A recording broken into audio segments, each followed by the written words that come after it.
ये जो केस आप देख रहे हैं ये बहुत ही स्पेशल केस है। अब आप लोग सोचेंगे कि इस केस में स्पेशल क्या है, तो मैं आपको बता दूं ये वैसे तो सिंपल केस है आप लोगों के लिए कि बच्चे की फोटो और नाम किसी और का दिख रहा है और एप्लीकेशन डिटेल्स के अंदर जो डिटेल है वो सही बच्चे की दिख रही है। आप लोगों को भी इस केस का सामना करना पड़ रहा होगा। तो ये केस स्पेशल क्यों है इस चीज के बारे में हम डिटेल में जानेंगे इस वीडियो में, और साथ ही इस वीडियो में मैं ये भी बताऊंगा कि इस तरह की समस्या जिसमें फोटो और नाम किसी और बच्चे का आ रहा है और बाकी डिटेल जो है सही बच्चे की आ रही है जिसने उस स्टेट रजिस्ट्रेशन नंबर पे एडमिशन लिया था, इस चीज को सही करेंगे और कैसे सही होगा ये भी हम आपको बताएंगे विद विजुअल्स। सभी चीज का विजुअल यहाँ दिखाया जाएगा, तो आप लोग इस वीडियो को बहुत ही ध्यान से देखिएगा। तो वीडियो बहुत ज्यादा इंफॉर्मेटिव होने वाली है। वीडियो में बताई गई किसी भी जानकारी को बच्चों मिस मत करिएगा, और खास तौर पे इंस्टीट्यूट, अगर आप इंस्टीट्यूट के ऑनर हैं या वहां के स्टाफ हैं तो आप लोग के लिए वीडियो ध्यान से देखना बहुत ज्यादा जरूरी है ताकि इस तरह की गलती आप आगे से ना करें। तो आइए वीडियो को शुरू करते हैं। आप सभी लोग जानते हैं कि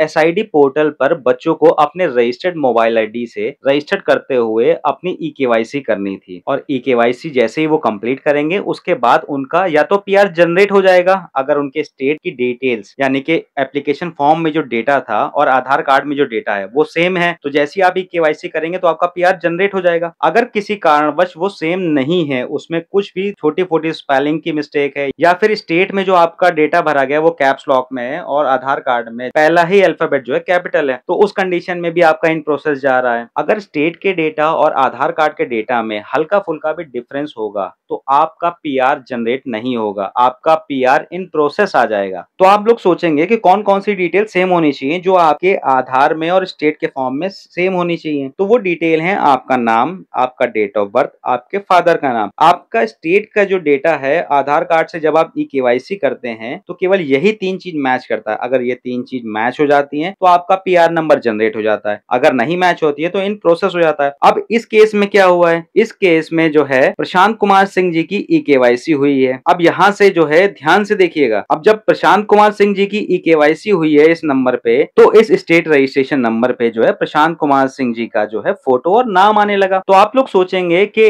अब इस स्टेट रजिस्ट्रेशन नंबर पे किस बच्ची ने एडमिशन लिया है, तो मैं आपको बता दूं कि इस स्टेट रजिस्ट्रेशन नंबर पे कुमारी शिवानी सिंह ने एडमिशन लिया है। अब जब कुमारी शिवानी सिंह ने एडमिशन लिया तो यहाँ पे कुमारी शिवानी सिंह का नाम आना चाहिए, लेकिन यहाँ प्रशांत कुमार सिंह का आ रहा है। ऐसा क्यों? देखिए कुछ केस में तो जो गलत ई केवाईसी की वजह से आ रहा होगा, इस केस में भी गलत ई केवाईसी की तो वजह है ही है जिसकी वजह से यहाँ पे नाम और फोटो किसी और का आ रहा है। लेकिन एक ब्लेंडर मिस्टेक जो इन्होंने करी है वो क्या करी है कि बच्चे का जो आईटीआई एप्लीकेशन फॉर्म भरा था वो उन्होंने उस नंबर से भर दिया जो नंबर इंस्टीट्यूट की अप्रूवल आईडी यानी कि इंस्टीट्यूट को जो भारत सरकार के द्वारा उनकी एनसीवीटी पोर्टल की अप्रूवल आईडी दी गई थी उसमें जो मोबाइल नंबर पड़ा हुआ था उस मोबाइल नंबर से इंस्टीट्यूट को अपनी एसआईडी पोर्टल पर लॉगिन आईडी बनानी थी जो कि इंस्टीट्यूट की बननी थी। अब इंस्टीट्यूट ने क्या किया, इसी नंबर से अपनी आईडी तो बना ली, लेकिन जिस समय एप्लीकेशन फॉर्म भरा था तो उसमें बच्चे के जो एप्लीकेशन फॉर्म में यही नंबर जो अप्रूवल आईडी का नंबर था वही नंबर इन्होंने यहाँ पे भर दिया था। अब जैसे ही बच्चे ने अपनी जो है लिंक से एसआईडी पोर्टल की आईडी पे क्लिक किया तो उसका सीधा सा वहां पे जाके उसने पासवर्ड वगैरह सेट कर लिया, लेकिन जो है इस बच्चे को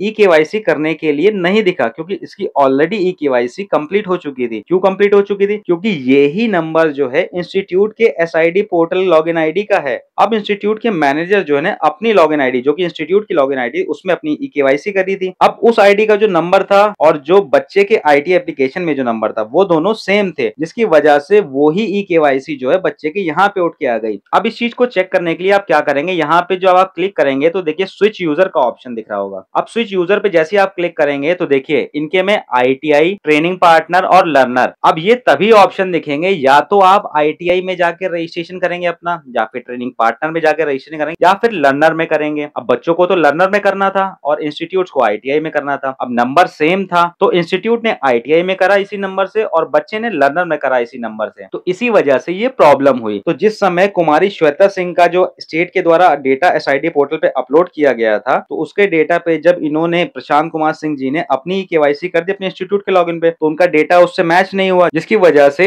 एसआईडी पोर्टल ने जो स्टेट के पास रिक्वेस्ट भेज दी, इसलिए यहाँ पे पीआर इन प्रोसेस दिख रहा है। तो इस बच्चे की समस्या तो सॉल्व हो जाएगी क्योंकि इस बच्चे का पीआर इन प्रोसेस दिख रहा है। तो ऐसे जो भी बच्चे थे जिनके आईटी एप्लीकेशन सेक्शन में तो डिटेल सही दिख रही थी लेकिन बाकी जगह पे फोटो और नाम गलत दिख रहा था और पीआर इन प्रोसेस दिख रहा था, तो उन सभी की ये समस्या जो है सॉल्व हो जाएगी। वो कैसे सॉल्व होगी? जब स्टेट के पास रिक्वेस्ट करी है, वहां से जैसी अप्रूव होगी वो जो है सही हो जाएगी। हमने जो है स्टेट से रिक्वेस्ट करके स्टेट के लॉगिन आईडी का एक व्यू लिया है। अब देखिए यहाँ पे आपको उस बच्चे की डिटेल दिख रही होगी, तो स्टेट के सामने कुछ इस तरह की स्क्रीन खुल के आ जाएगी, जिसमें लेफ्ट हैंड साइड पे स्टेट आ रहा है। अब यहाँ पे स्टेट के द्वारा जो डेटा एसआईडी पोर्टल पे अपलोड किया गया है, वो ट्रेनी का नाम, वो डेट ऑफ बर्थ और वो फादर नेम दिख रहा है। और दूसरी तरफ आपको आधार डेटा दिख रहा है, जिसमें ट्रेनी का नाम प्रशांत कुमार सिंह दिख रहा है और जो है डेट ऑफ बर्थ भी प्रशांत की है, जेंडर भी प्रशांत का है और फादर नेम भी प्रशांत का आ रहा है। और लेफ्ट हैंड साइड पे जितनी भी डिटेल है वो कुमारी श्वेता सिंह की आ रही है। तो इसमें आपको घबराने की बिल्कुल बात नहीं। आप नीचे देख सकते हैं, नीचे साफ साफ ऑप्शन दिया गया है कि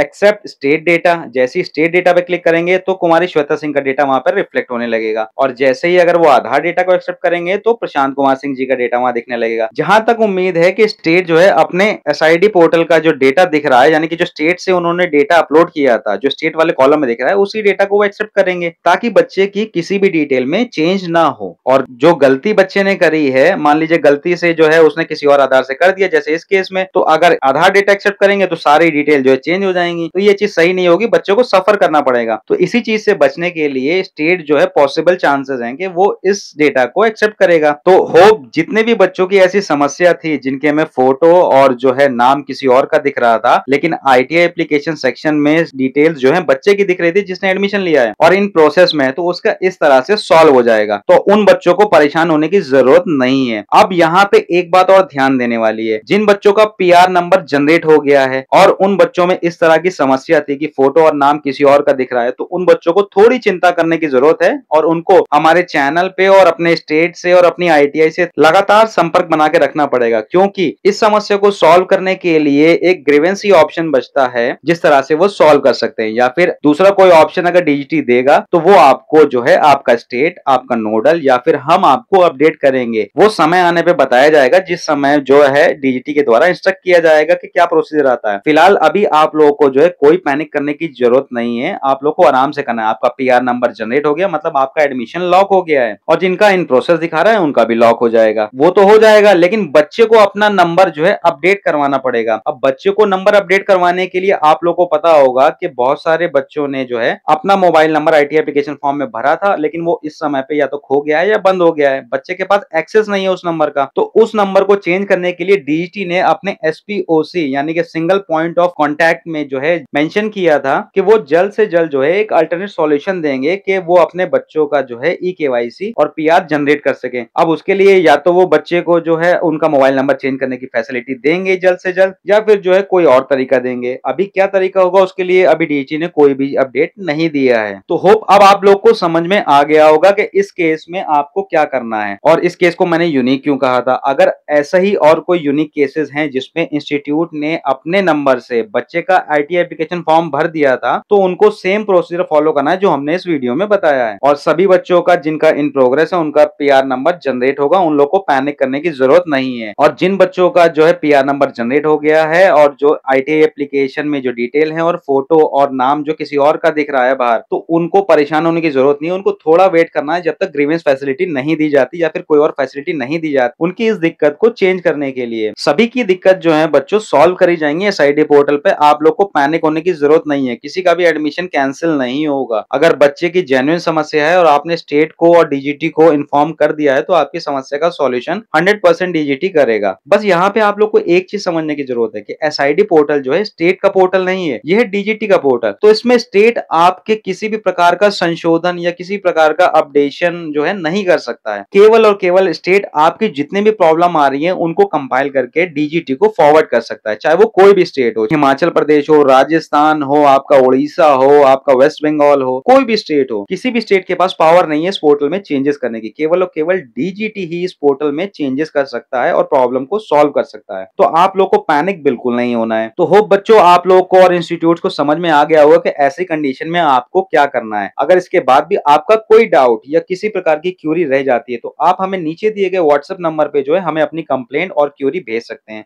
बच्चों आप लोग एक चीज का ध्यान रखिए, चाहे आप इंस्टीट्यूट वाले हो चाहे आप बच्चे हो, आप नीचे दिए गए नंबर पे जो है केवल व्हाट्सएप करके अपनी प्रॉब्लम बताइएगा, और जब आपको बताया जाएगा कॉल करने के लिए आप तभी कॉल करिएगा। देखिए 14-15 लाख बच्चे हैं, जिसमें से अभी भी 3-4 लाख बच्चे ऐसे हैं जिनका पीआर नंबर जनरेट नहीं हुआ। अगर 3-4 लाख कॉल हमारे पास सीधे आने लगेंगी तो हम किसी की भी प्रॉब्लम का सॉल्यूशन नहीं प्रोवाइड कर पाएंगे। तो इसलिए आप अपनी प्रॉब्लम जो है हमें व्हाट्सएप पे भेजिए, हम उस प्रॉब्लम को देखेंगे, परस्यू करेंगे। आपको अगर गाइड करना होगा, हमें रिक्वायरमेंट होगी कॉल करने की, तो हम आपको बोलेंगे कि आप जो है इस समय हमें कॉल कर लीजिए और हम आपकी प्रॉब्लम को सॉर्ट आउट करने के लिए कोई बेटर सॉल्यूशन प्रोवाइड करने के लिए जो है कोशिश करेंगे। तो अगर वीडियो पसंद आई तो वीडियो को लाइक करिए और ऐसे ही आईटीआई से रिलेटेड और एसआईडी पोर्टल से रिलेटेड और भी इंफॉर्मेटिव वीडियोस को देखने के लिए आईटीआई के ज्ञानी को सब्सक्राइब करना मत भूलिएगा, अगर आपने अभी तक नहीं किया है तो। और अगर आपको लगता है कि कोई बच्चा या कोई आईटीआई वाले किसी भी तरह की एसआईडी पोर्टल से रिलेटेड समस्या से गुजर रहे हैं, फिर चाहे वो एसआईडी पोर्टल की हो, एनसीवीटी की हो या फिर आईटीआई में किसी भी प्रकार की हो, तो आप उन तक हमारी इन वीडियोस को शेयर करिए और हमारी कॉन्टैक्ट डिटेल्स को उन तक शेयर करिए, ताकि उनकी प्रॉब्लम हम तक आ सके और हमको उनकी प्रॉब्लम के सॉल्यूशन के लिए अच्छी तरीके से गाइड कर सके। तो मिलते हैं किसी नेक्स्ट इन्फॉर्मेटिव वीडियो में जो आप लोग के लिए और भी ज्यादा इन्फॉर्मेटिव होगी।